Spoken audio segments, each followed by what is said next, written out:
ಕನ್ನಡ ಚಿತ್ರರಂಗಕ್ಕೆ ಮತ್ತೊಂದು ಆಘಾತ ಎದುರಾಗಿದೆ ಅಂತಲೂ ಕೂಡ ಹೇಳ್ಬೋದು. ಹೌದು, ನೀವು ಕನ್ನಡದ ವಿಷ್ಣುವರ್ಧನ್ ಅವರ ಅಭಿನಯದ ದಣಿ ಸಿನಿಮಾವನ್ನು ನೋಡಿದ್ದೀರ. ದಣಿ ಸಿನಿಮಾದಲ್ಲಿ ಅದ್ಭುತವಾದಂಥ ಅಭಿನಯ ಮಾಡಿದಂಥ ವಿನೀತಾ ಅವರು ಇನ್ನಿಲ್ಲ ಅಂತ ಹೇಳ್ಬೋದು. ಹಾಗಾದರೆ ನಿಜಕ್ಕೂ ಆಗಿರೋದೇನಿದ್ರು ಈ ಸಂಪೂರ್ಣ ಮಾಹಿತಿ ನಿಮಗೆ ಕೊಡ್ತೀನಿ.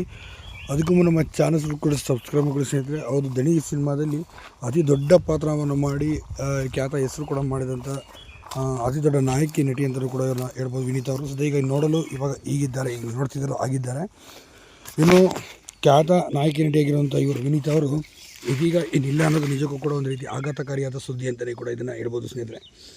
ಯಾಕೆ ಅಂತಂದರೆ ಅತಿ ದೊಡ್ಡ ಹೆಸರು ಕೂಡ ಇವರು ಮಾಡಿದಂಥವ್ರು. ದಣಿ, ಮಾನವ 2022 ಈಗೆಲ್ಲ ಮಾಡಿದರು. ಸುಮಾರು ಕನ್ನಡದಲ್ಲಿ 60ಕ್ಕೂ ಅಧಿಕ ಸಿನಿಮಾಗಳಲ್ಲಿ ಅಭಿನಯಿಸಿದರು.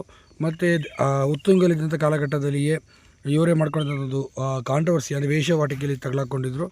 ಇದರಿಂದ ಜೈಲು ಕೂಡ ಸೇರಬೇಕಾಗಿ ಬಂತು. ಇದೆಲ್ಲ ಆದ ನಂತರ ಇವರಿಗೆ ಸಿನಿಮಾಗಳಲ್ಲಿ ಅವಕಾಶಗಳು ಕೂಡ ಒದಗಿ ಬರಲಿಲ್ಲ.